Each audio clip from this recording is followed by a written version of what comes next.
할렐루야, 그리스도의 사랑합니다. 자유 옆에 보시면 사랑합니다 인사 한번 나눌까요? 이 사랑합니다라는 고백은 굉장히 중요합니다. 이 세상을 살면서 우리가 할 수 없는 또 한계에 부딪히는 많은 일들이 있을 때 이렇게 사랑합니다라고 고백해 준 성도들이 함께 기도하고 함께 삶을 나눌 때 우리는 우리에게 주어진 많은 문제와 어려움들을 넘어설 수 있고 삶을 바꿀 수가 있기 때문에 그냥 말로만 사랑합니다가 아니라 함께 움직여지는 공동체로서의 그 힘은 굉장히 크고 아름다운 일들을 이루어낼 수 있게 됩니다. 특별히 여러분이 이번 주에는 기도를 많이 해주셔서 표현남 목사님도 수술 이후에 회복이 잘 되고 계시고 또 서영미 권사님 또 한민희 시사님도 수술이 잘 회복되셔서 건강하게 삶이 아름답게 만들어지고 있습니다. 많은 분들이 기도로 힘을 합쳐주고 우리가 사랑한다라는 그 고백이 기도의 행함 또 물질을 나누는 행함들이 함께 주어진 그곳에서 많은 변화를 가져올 수 있기 때문에 우리의 이 사랑의 힘을 갖고 있는 공동체의 힘이 얼마나 큰가를 다시 한번 느껴야 되지 않을까 생각합니다. 그런 의미에서 옆 사람 한번 손 한번 잡고 사랑합니다 이렇게 한번 다시 한번 고백 한번 할까요?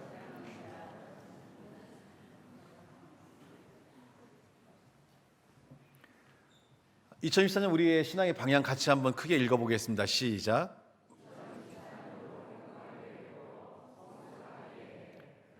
성숙함을 위해서 우리가 신앙의 삶을 향해 나가고 있는데 오늘은 타협이란 제목으로 함께 은혜의 말씀을 나누고자 합니다. 사도행전 26장 28절 말씀 우리 같이 한번 한 목소리를 합독하겠습니다.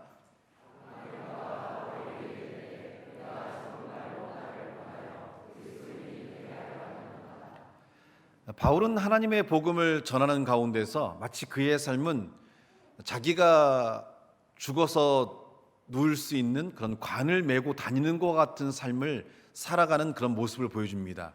왜냐하면 바울은 타협하지 않았고 복음을 증거하되 자기를 살해할 수 있는 또 자기에게 여러 가지 어려움을 줄 수 있는 상대에 대해서도 자신이 믿고 있는 또 자신이 확신하고 있는 하나님에 대한 또 예수님에 대한 복음들을 담대히 증거했기 때문에 그가 매일 살아가는 그런 삶들은 마치 관을 메고 가는 삶처럼 죽음을 두려워하지 않고 타협하지 않는 그런 삶의 모습을 보여줍니다. 오늘은 이스라엘을 정복했던 아그리빠 왕에 대해서도 바울이 하나님의 말씀을 담대히 전하게 될 때 이 왕은 네가 적은 말로 나를 권하여 그리스도인이 되게 하려 한다라고 얘기할 정도로 바울이 담대하게 왕에 대해서도 죽음을 두려워하지 않고 복음을 증거하는 모습을 보여줬고 바로 이어서 사도행전 26장 24절 25절에 그 당시 이스라엘을 총독하고 있던 총독인 베스도에 대해서도 담대히 하나님의 말씀과 또 죽음의 위협에도 굴하지 않고 하나님의 말씀에 대한 복음을 전할 때 네 학문이 너로 하여금 미치게 했고 네가 정말로 제정신이 아닌 삶이다라고 이야기할 정도로 바울은 자기가 믿고 있던 하나님에 대해서 담대히 여러 환경과 여러 사람들에 대해서 그 복음을 증거하는 놀라운 삶들을 보여주게 됩니다. 25절에 바울은 이렇게 네가 미쳤다 하는 베스도에 대하여 내가 미친 것이 아니고 참되고 온전한 말을 한다라고 자신이 믿고 있는 신앙과 믿음에 대해서 담대히 선포하는 삶의 모습을 보여주고 있습니다. 오늘 우리는 우리가 믿고 있는 하나님에 대해서 또 그 말씀의 능력에 대해서 얼마만큼 담대히 우리가 우리의 주변에 대해서 선포할 수 있고 우리가 믿고 있는 그 믿음에 대해서 말씀을 나눌 수 있는지를 우리는 한번 돌아봐야 됩니다.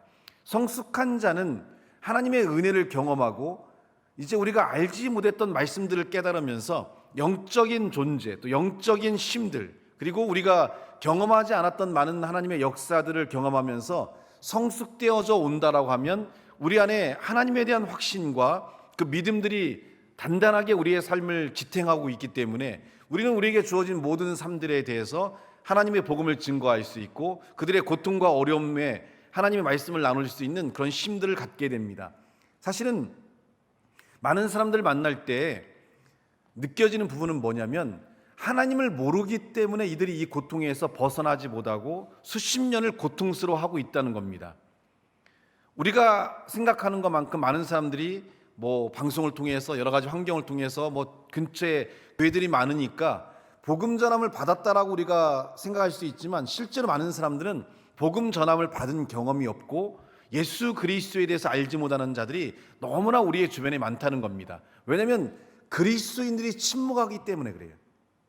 우리가 삶이 힘들고 어려울 때 예수님을 만나서 우리의 삶이 바뀌고 우리의 삶의 질병이 치유되고 우리의 삶의 어려움과 고통이 바뀌었다면 우리 주변에 동일한 어려움과 고통에 있는 사람들에게 담대히 예수 그리스도에 대한 복음을 증거해 줄 수 있어야 되는데, 우리는 우리 스스로가 이 복음을 부끄러워하는 자가 되었고 하나님을 많은 사람들의 증거하는 것을 힘들어하고 어려워하는 아직 성숙하지 못한 삶을 갖고 있다는 겁니다.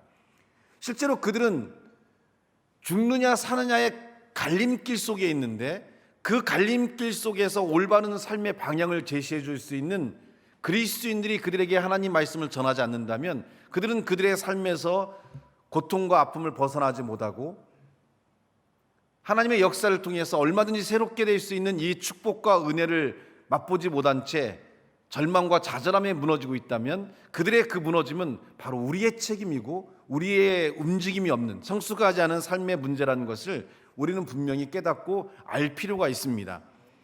실제로 많은 사람들을 만나면서 이야기를 나눌 때 그리스도인들을 만나는 경우도 있지만 이 그리스도인 가운데도 하나님의 말씀을 잘 알지 못하고 또 하나님이 우리의 삶에 어떻게 역사하는지에 대한 확신을 갖지 못한 그리스도인들이 많습니다. 그렇기 때문에 그들이 무너져 있고 삶이 좌절하기 때문이라고 저는 생각을 하는데, 또한 믿지 않은 많은 분들이 왔을 때 제가 꼭 물어보는 게 그거예요. 그렇게 힘들 때 교회 한번 나가보지 그러셨습니까? 라고 하면 누가 교회를 인도해 줘야죠. 한 번도 그런 얘기 들어본 적도 없고, 내가 이렇게 고통당하는 모습 가운데 있었지만 내 주변에 교회 다니는 사람이 많았지만 나에게 교회 같이 한번 가보자라고 얘기한 분이 아무도 없었다는 거예요. 그래서 그들이 갖고 있는 고통과 아픔과 어려움이 있을 때 하나님을 통해서 얼마든지 치유가 되고 새롭게 됨을 얻을 수가 있는데, 실제로 제가 만나는 많은 분들이 세상적으로는 포기하고 무너진 분들이 많았지만 그들에게 어렵지 않게 딱 한마디를 했어요. 하나님을 믿고 기도합시다. 그리고 그 기도가 당신의 삶의 질병이나 당신의 문제를 바꾸고 변화시킬 수 있을 겁니다.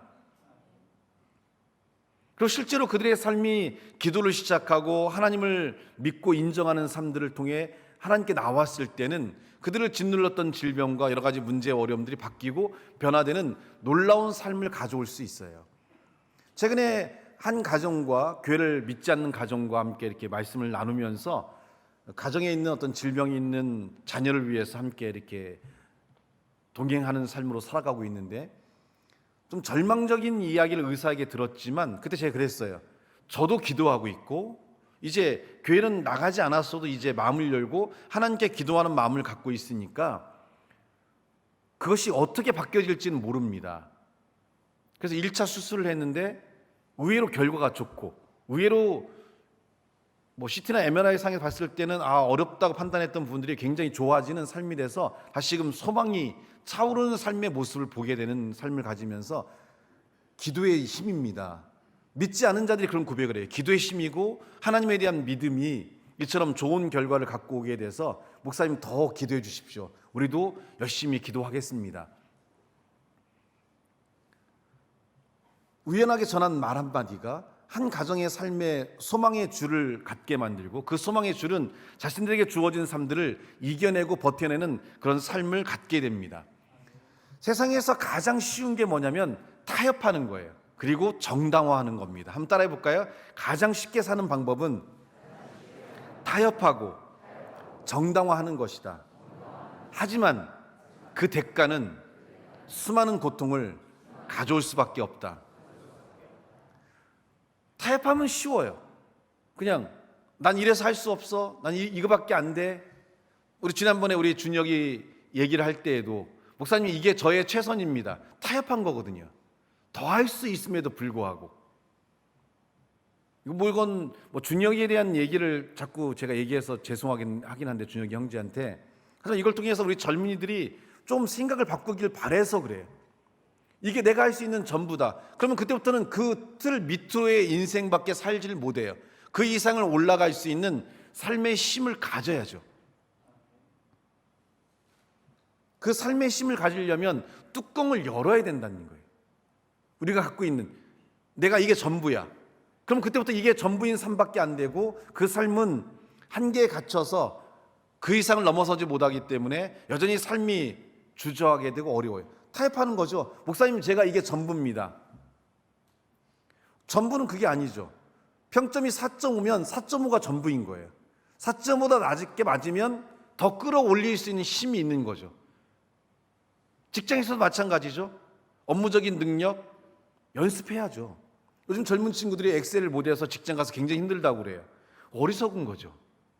직장에 가기 전에, 취업하기 전에 뭐 기본적인 행정, 이런 엑셀이라든지 이런 것들은, 또 PPT 같은 건 충분히 하고 가야죠.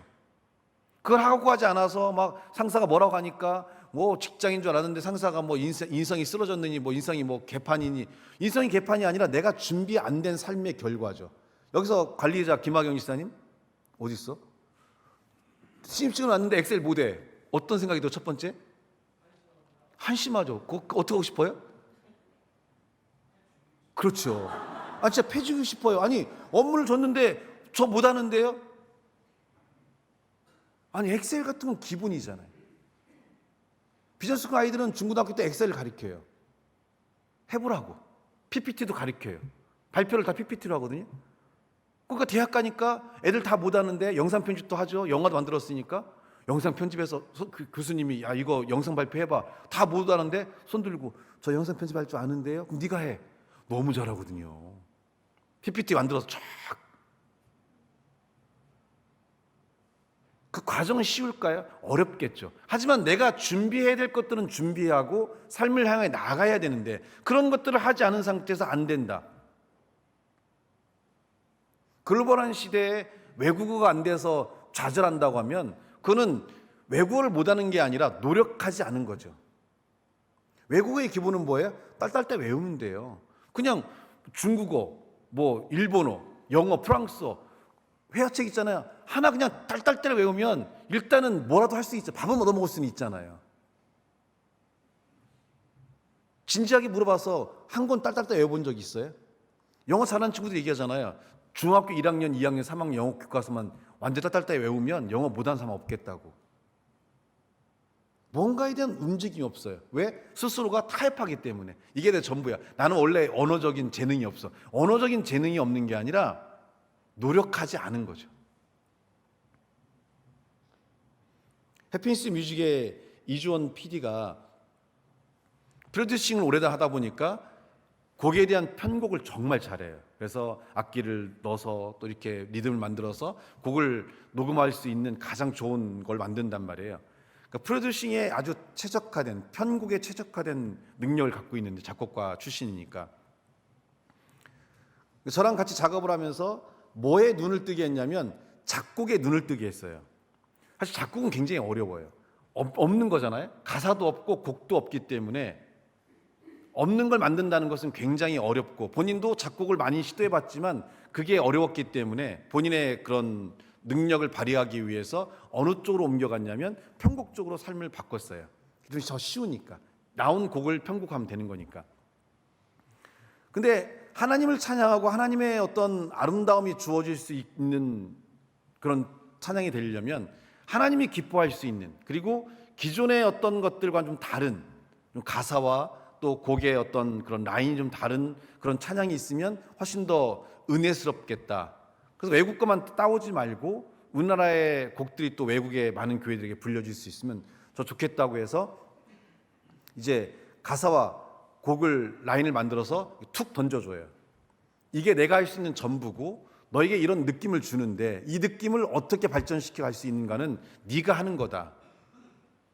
그래서 그 라인을 그냥 그대로 쓸 수도 있고 그 라인에 변화를 주면서 이제 많은 곡의 작업들을 하고 있는데, 그 과정에서 뭐가 주어지냐면 눈을 뜨기 시작하는 거예요. 작곡에 대한 눈을. 더 라인을 섬세하게 만들고, 이번에 몇천 명이 모인 집회에 이제 마스터로 갔다 왔는데 거기서 우리가 만든 곡을 이제 그 수천 명이 모여서 찬양을 하는 아주 기쁜, 나중에 영상을 한번 보여드릴 건데요. 그런 이제 흐름을 갖고 왔는데 거기에 모여진 정말 그 유명한 악기 연주자들이 이런 라인의 찬양곡은 처음 접해봅니다라고 고백할 정도로 새로운 그런 라인들이 만들어져요.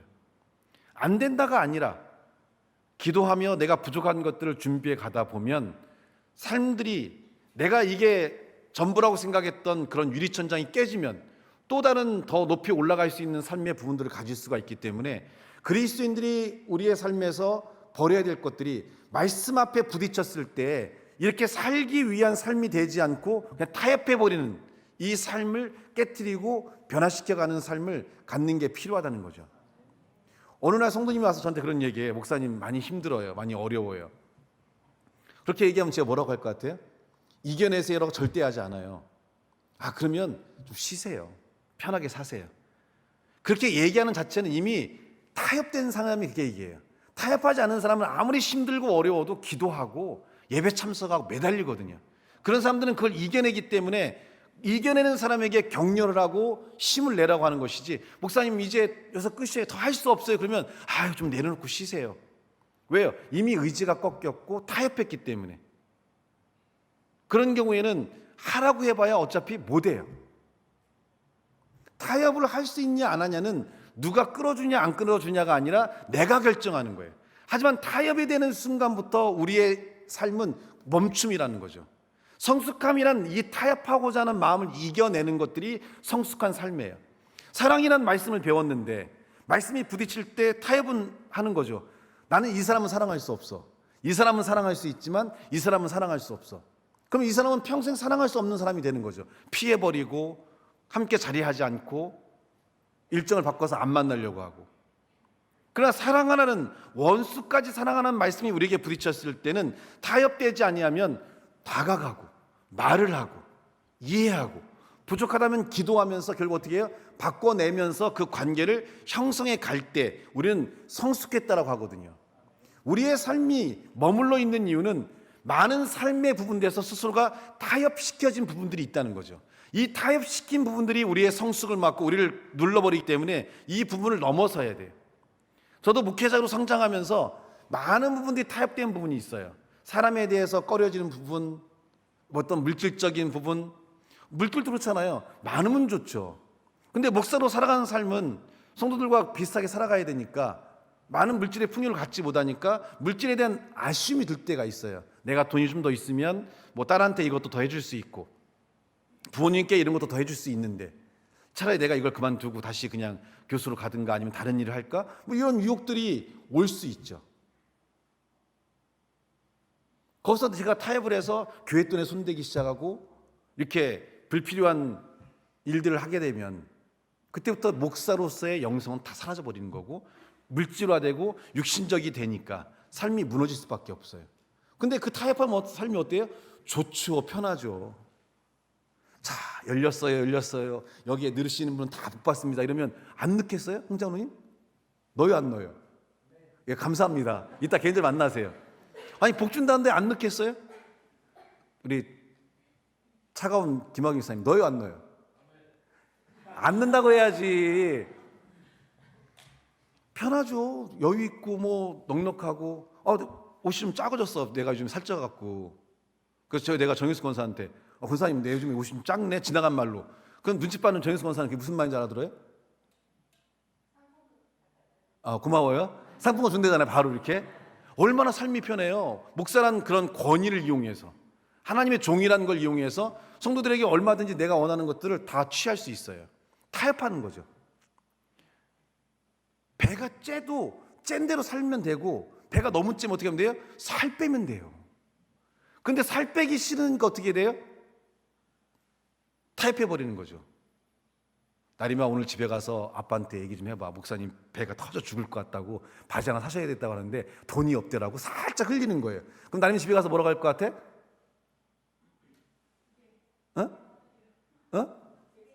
두 개. 얘가 믿음이 좋아. 될 년들은 이게 된다니까요. 하나만 사준다고 해도 이게 되는데 벌써 믿음이 그러니까 두 개로 가잖아. 엄마 아빠의 믿음이 이래서 중요한 거예요. 똑같은 걸 너한테 얘기해서 넌 뭐라고 했을 것 같아? 얘는 말도 안 해, 엄마 아빠한테. 타협하면 참 편해요. 사랑해라. 내가 좀 더 나누어라. 안 나누면 편하죠. 안 나누고 나만 쓰면 얼마나 편하겠어요. 내가 10만 원이 있는데 이 10만 원을 다 나만 먹어봐요. 옷도 사고 먹을 것도 먹고 영화도 보고 얼마나 좋겠어요. 그 옆에 있는 친구들이 한 10명 있는데 같이 나눠서 10,000원씩 나누면 어떻게 돼요? 10,000원밖에 못 쓰니까 힘들지만, 그러나 다른 친구들이 행복하고 즐겁다면 그 나눔이 얼마나 큰 힘이 되고 그들의 용기가 될 수 있겠습니까? 우리 스스로가 타협된 부분들이 있어요. 깨트리기 싫은 부분들. 그게 물질일 수도 있고, 그게 마음의 움직임일 수도 있고, 섬김일 수도 있고, 희생일 수도 있고, 참음일 수도 있고, 인내일 수도 있고, 기다림일 수도 있고, 이 부분들이 타협되니까 그 부분에서 열매가 맺혀지지 않으니까 그 부분은 계속 우리의 삶에 문제를 일으켜서 삶을 힘들게 하고 어렵게 하고 고통스럽게 한다는 거예요. 제가 많은 사람들로부터 이렇게 사랑을 받아요. 그래서 이렇게 많이 배려도 해주시고 하는데, 그 얘기를 다른 말로 하면, 제가 완고하고 나밖에 모르면 많은 사람들이 저를 사랑할까요? 아니에요. 저도 많은 사람들에게 베풀고 그들과 함께하고 그들의 어려움을 돕고 하다 보니까 그들도 기회가 있을 때는 제가 필요한 것들을 채워주시고 함께 협력해가는 삶을 갖는다는 거죠. 신앙을 떠나서도 일반적인 관계를 맺고 있는 분들에 대해서도 항상 함께하고 좋은 마음을 갖고 좋은 움직임을 가질 수 있는 힘들을 만들어낸다는 거예요. 근데 그러려면 힘들잖아요. 그냥 타협하고 싶은 거죠. 이 타협이라는 것을 걷어내야 돼요. 그리고 할 수 없는 것들에 대해서 우리가 가장 쉽게 말하는 게 뭐예요? 정당화잖아요. 난 이래서 어쩔 수 없었어. 이게 내가 할 수 있는 전부야.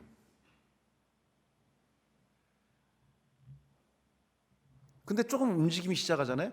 더 할 수 있어요. 더 베풀 수 있고, 더 나눌 수 있고, 더 함께 할 수 있는 삶의 힘들을 가질 수 있고요. 그것이 어우러져서 굉장히 아름다운 삶의 능력과 힘을 가질 수 있어요. 지금 수술을 마친 한미진 지사님이 그런 얘기를 하세요. 수술을 위해 가스도 잘 빠지고, 그리고 몸의 회복도 좋아서 잘 걷고, 그래서 성도님들이 나를 위해서 기도해 주는 것을 너무나 많이 느끼고 있다. 그래서 전화해서 또 밤에 전화 드렸더니, 목사님 전화 끊고 기도해 주고 나오자마자 바로 가스가 또 한 번 더 확 빠져가지고 더 편해졌다고. 그래서 기도의 힘, 하나님께서 우리와 함께 한다는 이 기도의 힘을 더 크게 느끼고 있다라고 바로 이렇게 기도해 드린 이후에 카톡을 보내시더라고요. 많은 분들이 협력하는 것, 함께하는 것, 관심이죠. 무관심했던 그런 마음에서 타협된 거예요. 관심을 안 갖는 게 좋다. 남의 일에 개입하지 않고 남을 안 쳐다보고 모른 척하는 게 편하다. 근데 그걸 깨고 개입하고 함께하다 보면 삶에서 느낄 수 있는 그 기쁨과 그 행복감은 더 크다는 거죠. 함께 살아가는 삶, 함께 협력하는 삶, 좀 몸이 고되고 삶이 힘들더라도 그 삶이 갖고 있는 힘들은 아름다울 거라는 거예요. 예전에 서건이가 비쿨 다닐 때 왕성한 사춘기의 시기를 보냈거든요. 그 서건이 밑에 있는 후배들이 다 서건이를 죽이고 싶어 했어요. 힘들어가지고. 오버한 거예요, 와이프? 너무 말을 하기가. 안 그랬어. 그런데 서건이가 이제 유명한 디자이너가 돼서 이렇게 사업을 오픈하니까 그 죽이고 싶었던 애들이 가서 서건이를 복수하더라고요. 내 머리 깎아줄래?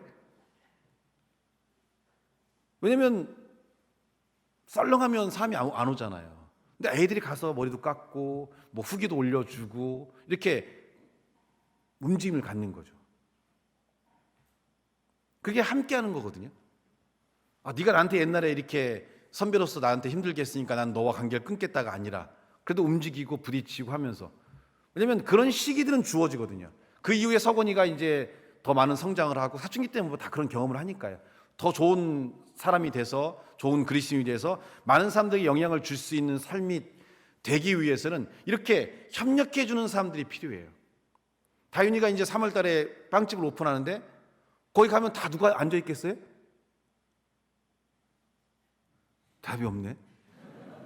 다윤이가 빵집을 오픈했어요. 내가 빵집 갔어. 다 누가 앉아 있겠어 거기에? 여러분이 앉아 있는 거죠.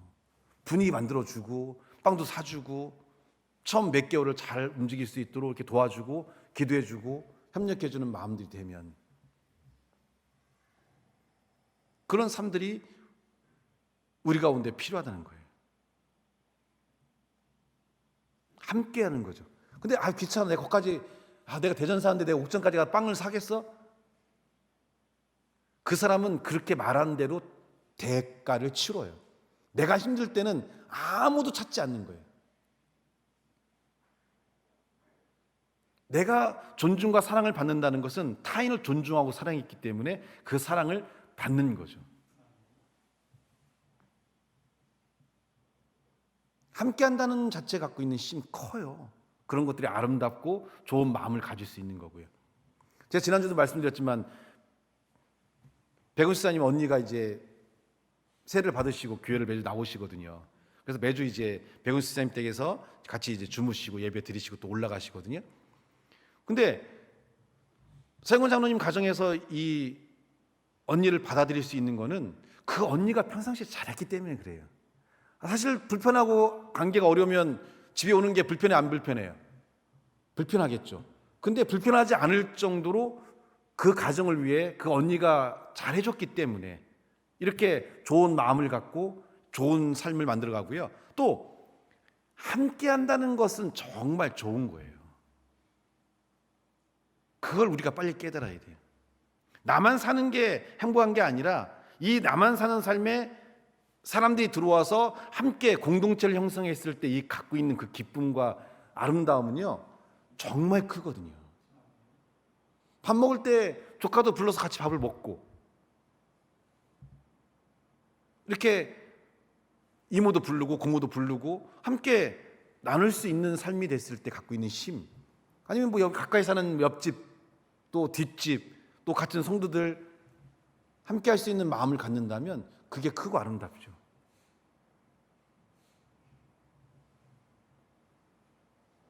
그것이 갖는 힘. 그러려면 우리가 싫어하는 것, 타협한 것, 정당화한 이 틀을 깨는 것들이 필요해요. 히브리서 11장 33절 35절 말씀에 보면 같이 한번 크게 한번 읽어보겠습니다. 시작.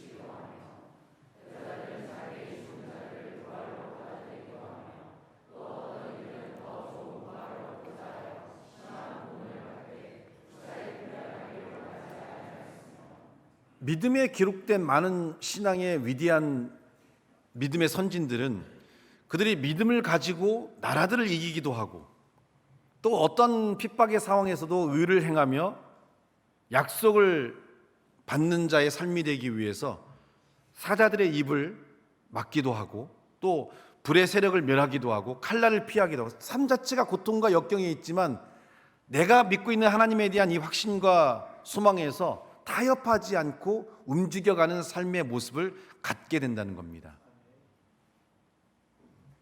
제가 항상 마음에 힘든 게 어떤 거냐면 데드라인이라는 생각을 갖고 항상 살거든요. 데드라인은 건 뭐냐면 이 선을 넘어서면 이제 죽음이에요. 그래서 이 데드라인에 대해서 항상 긴박감을 갖고 있고 모든 성도들의 삶에 갖고 있는 그런 한계와 어려움들에 있어서 이 데드라인이 오지 않도록 이 데드라인을 최대한 뒤로 밀어서 삶이 아름다운 삶이 될 수 있도록 삶을 인도하는 삶을 갖게 되는데, 예를 들어서 술, 담배를 얘기해 볼까요? 제가 술, 담배를 먹지 말라고 하는 아마 몇몇 안 되는 목사 중에 하나일 거예요. 뭐 사실은 성도님들이 뭐 기본적으로 술, 담배는 기본적으로 하시는 분들이 굉장히 많고 저는 먹지 말라고 얘기하는데 신앙적인 측면에서 먹지 말라고는 안 해요. 술, 담배 먹는다고 천국 못 가는 게 아니고 성경에도 독주를 마시라고 돼 있기 때문에 뭐 너무 취해서 사람들에게 뭐 고통을 주지 말라고 돼 있지, 또 문화가 다르고 물이 좋지 않은 지역에서는 이제 맥주라든지 이런 걸 만들어서 물 대신 먹기도 하기 때문에 나라마다 문화가 다르기 때문에, 근데 성경에서도 술을 금지하는 것들이 있는데 언제 금지하냐면 술이 너무 지나치게 먹어서 타인에게 고통을 주거나 괴롭힘을 주고 이렇게 폭력을 행하거나 이런 경우에는 이제 술을 금하게 되는데, 저는 좀 그거와 좀 다른 차원에서 건강 때문에 그래요. 제가 만난 많은 사람들의 고통과 아픔 가운데 있어서 일단은 술을 먹어서 자녀를 폭행하고 이런 고통을 주고 무기력해서 아이들의 꿈을 막았던 많은 분들의 고통도 고통이지만 제가 더 크게 봤던 건 뭐냐면 아버지나 어머니의 자리를 지키지 못하고 일찍 세상을 떠나신 경우예요. 사실은 뭐 이미 알코올은 1급 발암물질이고요. 담배도 1급 발암물질이잖아요. 나는 괜찮겠지. 근데 제가 만난 많은 분들이 나는 괜찮겠지 그분들이 병원에서 삐쩍 마른 상태로 고통을 호소하며 그때 목사님 말씀을 들을 것, 그때 목사님의 뜻을 따를 걸 이제 후회합니다라는 많은 분들을 만나게 돼요. 그게 내 얘기는 아니겠지? 여러분 타협하시잖아요. 아이고야 우리 집안 3대까지 다 술고래인데 아무도 걱정 없이 다 잘 살았어. 그건 그 사람들의 경우고, 위험성이 높다고 하면 그래도 절제를 해야죠. 일단 본인이 너무나 고통스럽지 않겠어요? 암의 고통이 얼마나 되는지 아십니까? 저는 암에 싸우는 분들과 같이 살아가고 있기 때문에 병원에 기도해 주러 가잖아요. 갑자기 말 나누다가 갑자기 난간을 붙잡고 막 정말 막 몸을 부르르 떨어요. 통증이 올 때마다 그 통증이 정말 그 통증을 못 이기잖아요. 그러면 막 창가로 가서 막 찬바람을 열어놓고 막 그 고통들이 인간이 느낄 수 있는 최고의 고통이 10이라고 하잖아요. 사람의 고통의 수치를 따지면 그 10 이상의 애를 낳을 정도의 그런 고통이 계속 반복된다고 하면 얼마나 클까요? 그때 가서 여러분 뭐라고 하시겠습니까? 남을 위해서가 아니에요. 나 자신을 위해서인 거죠. 제가 알고 있는 상담했던 분도 최근에 기침을 1개월 이상 해서 병원에 갔더니 큰 병원 가라해서 가보니까 폐에 1cm 정도가 되는 혹이 발견됐어요. 그래서 바로 수술을 지금 이제 준비하고 계신데 평생을 담배를 피워 오셨기 때문에 그렇죠. 근데 우리는 그걸 어떻게 해요? 타협을 해요. 낭만이 없어. 낭만과 여러분의 미래를 바꾸시겠습니까? 술 한잔 먹는 그런 낭만 때문에 가정이 깨지고 개인의 건강이 무너지고 수많은 아이들이 인생의 아름다움과 꿈을 보기보다는 절망과 좌절을 10대 때 경험하게 되고 본인이 몸이 무너져서 본인의 삶도 힘들지만 가정의 경제가 무너져서 뭐 예전부터 제가 느끼는 거지만 변함 목사님도 병원에 계셔서 느끼는 거지만 돈 있으면 살아요. 최고의 의사를 만나고 최고의 약을 투입하고 최고의 수술을 받으면 살아요. 근데요 보험 처리해도요 안 되는 게 너무나 많기 때문에 1억 2억씩 들어요. 1억 2억이 있으면 암 환자요 다 살아요. 최근에 약 쓰면 되고 보험 가입되지 않은 약 쓰면요 최근에 개발된 약 쓰면요 다 살아요. 근데 우리 통장에 1억 2억 있어요 없어요? 나 보험 드는데 보험으로 안 되는 것도 많아요. 신약들은 적용도 안 돼요. 그 제가 항상 느껴요. 이 사람 돈만 있으면 사는데 치료를 못 받는구나.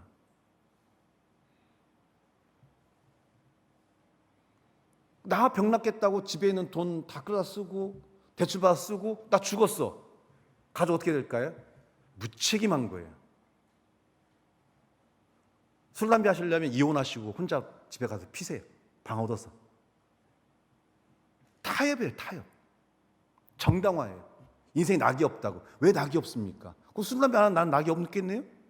나 행복하게 잘 살아요. 빵을 너무 많이 먹어서 그러지. 배가 너무 나와서 그러지.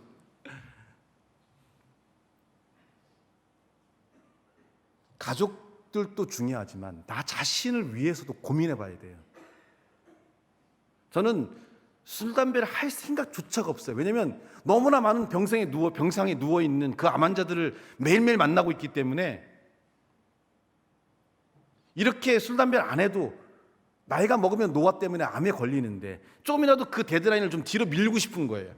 좀 더 여러분과 함께하고 싶고 좀 더 여러분에게 소망을 주고 싶고 그 데드라인을 좀 밀어서 좀 더 많은 할 일들이 많기 때문에 우리와 협력하는 외국에 있는 교회들이 행복한 교회를 보고 놀라는 이유가 그거잖아요. 어떻게 교회를 그렇게 많이 세워갑니까? 거기는 바로바로 또 세우고 해서 자기들은 1년에 하나 세우기도 어려운데 행복한 교회 1년에 몇 개씩 세워가는 모습을 보면서 깜짝깜짝 놀래요. 그렇게 해서 교회가 세워지니까 그 아이들이 그곳에 와서 찬양을 배우고 말씀을 배우고 꿈을 갖기 시작하면서 미래를 바꿔가는 삶의 일들이 이루고, 그중에는 선교사님과 연결돼서 한국으로 유학을 오거나 미국으로 유학을 가서 그 아이들이 공부를 마치고 다시 본 나라에 가서 능력 있는 아이들로서 그 나라를 움직이는, 변화를 주는 삶을 가져오는 일들이 가능하잖아요. 할 일이 너무나 많은 거죠.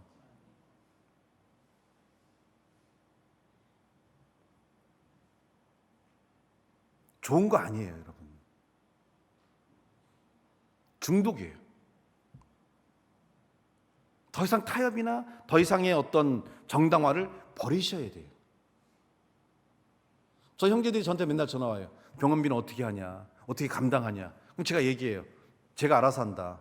내가 변나 목사님을 모시고 있기 때문에 제가 알아서 할 테니까 신경 쓰지 말라고 해요. 근데 형제들이 있지만 사실은 움직이기가 쉽지 않아요. 다 생활해야 되고 애들 키우고 있는데 뭐 어떻게 할 거예요?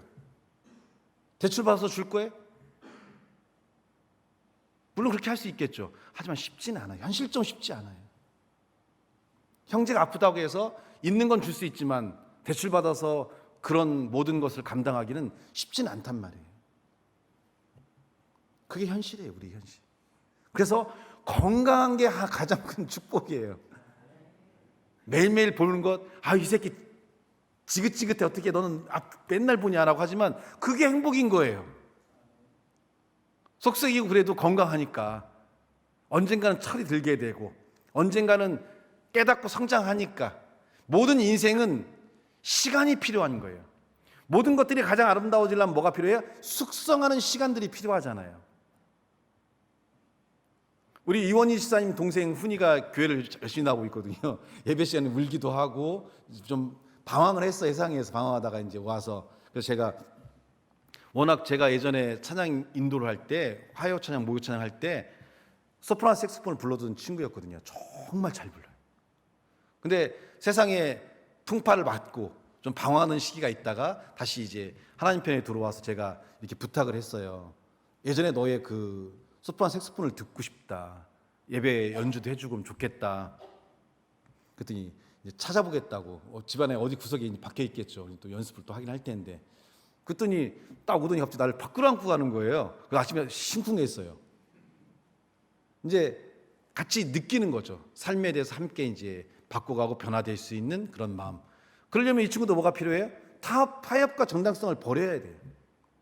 본인이 좋아하는 것들을 좀 버리고 또 연습하는 시간도 필요하고, 밤에 이준희 집사님도 3층에서 클라리넷 불고 연습하니까 같이 와서 둘이서 클라리넷 불고 소프라노 색소폰 불면서 또 연주도 해서 녹음도 해주고 같이 이렇게 찬양단을 서서 해주면 또 얼마나 아름다운 곡들이 만들어지고 또 좋은 삶을 가질 수 있겠습니까?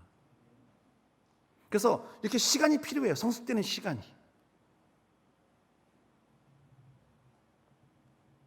그래서 우리의 삶들이 타협과 정당성을 좀 버리고 삶의 원칙들이 잡히고 방향들이 잡힌다면 그 원칙과 방향에 따라 움직여가는 삶들을 만들어내는 것들이 우리 가운데 필요하다는 겁니다.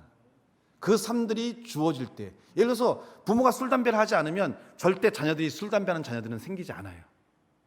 왜? 어릴 때부터 부모의 모습을 보면서 아이들이 닮아가기 때문에. 그럼 이 아이들이 힘들고 어려울 때 술을 먹는 부모를 본다면 이 아이들도 술에 입을 대게 되고, 이제 그게 삶의 힘듦과 함께 주어지다면 중독이 되고, 중독이 되면서 컨트롤을 잃어버리게 되면 이제 폭행과 사고를 치게 되고 문제를 일으키면서 많은 어려움들을 가져오게 되죠. 그 모든 책임은 부모에게 있는 거예요. 부모가 보여주는 삶의 길을 따라서 자녀들이 걸어가기 때문에. 이러한 타협과 정당성을 이기기 위한, 35절에는 심한 고문을 받되 구차히 풀려나길 원하지 아니할 정도로 이런 믿음과 하나님에 대한 삶을 따라 움직여가는 그런 모습들을 보여줬다는 거죠. 그래서 원칙이 필요해요. 신앙인으로서 타협하지 않는 부분이 원칙이에요.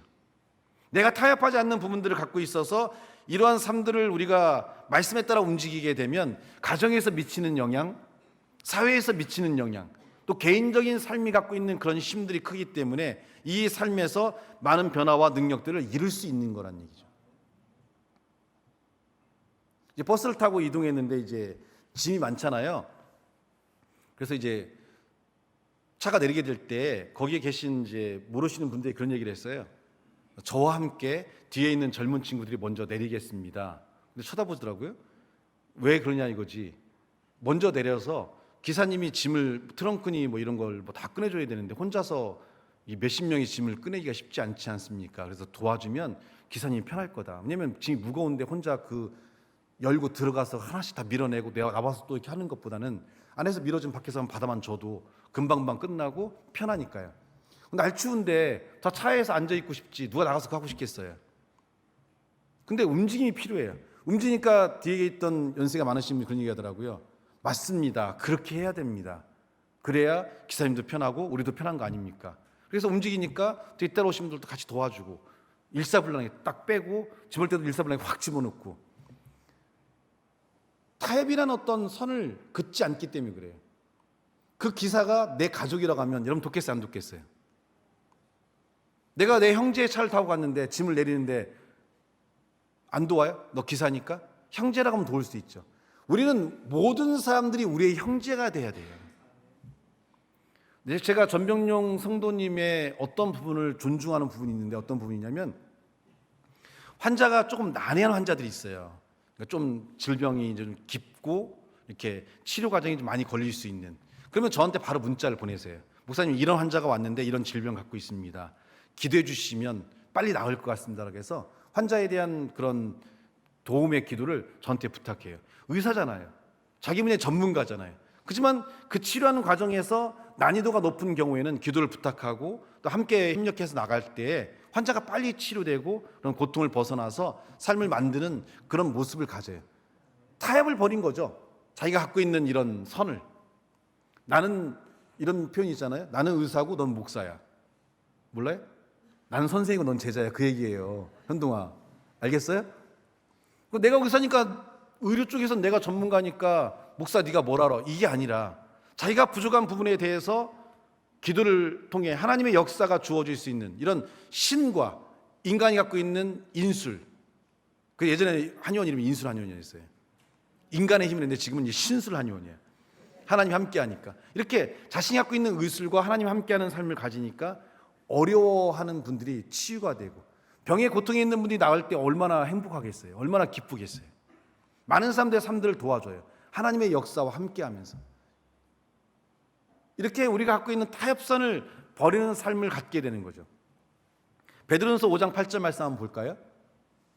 같이 한번 읽어보겠습니다. 시작.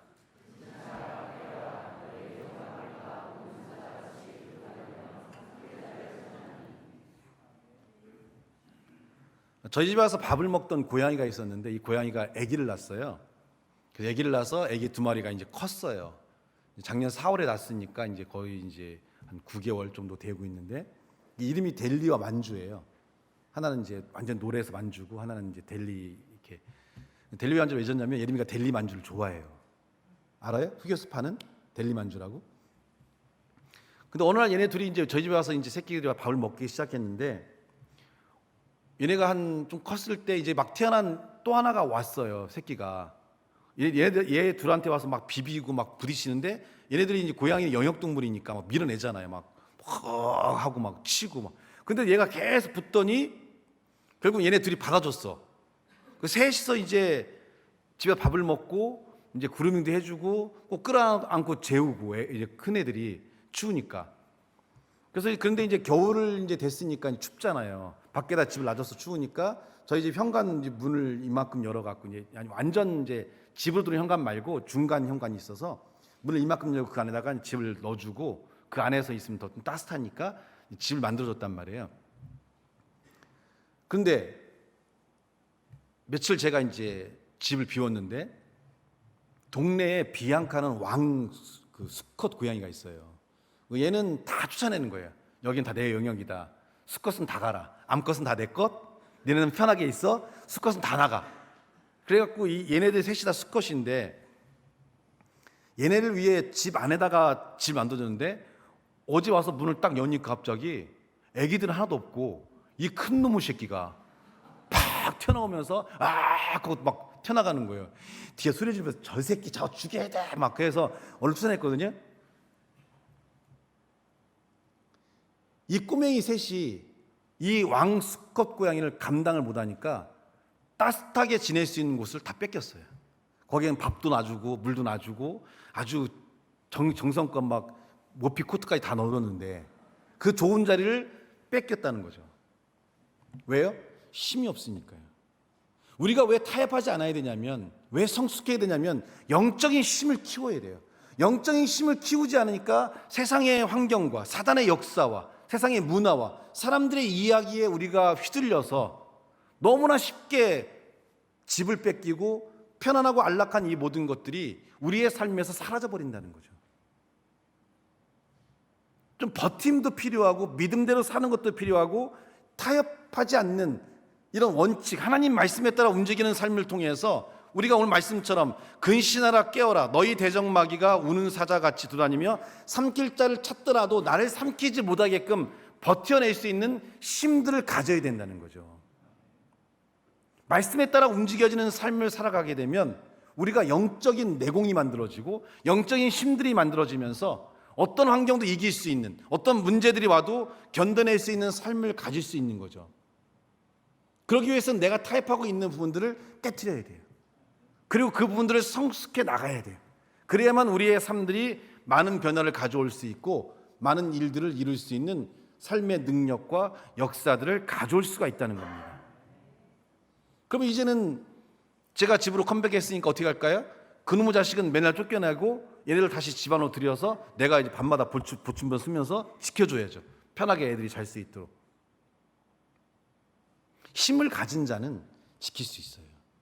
세상적인 힘은 지킬 수 있는 힘이 없어요. 하지만 영적인 힘, 하나님과 함께하는 이 힘은 기도를 통해서, 믿음을 통해서, 하나님의 역사를 통해서 나를 지킬 수 있고 우리 가족을 지킬 수 있고 우리 이웃을 지킬 수 있고 나라를 지킬 수 있고 세계를 지킬 수 있는 영적인 힘을 소유하게 됩니다. 그래서 교회와 그리스도인들은 타협하지 않는 만큼 세상을 살아갈 수 있고 세상의 능력을 가져올 수 있고 세상의 변화를 가져올 수 있어요.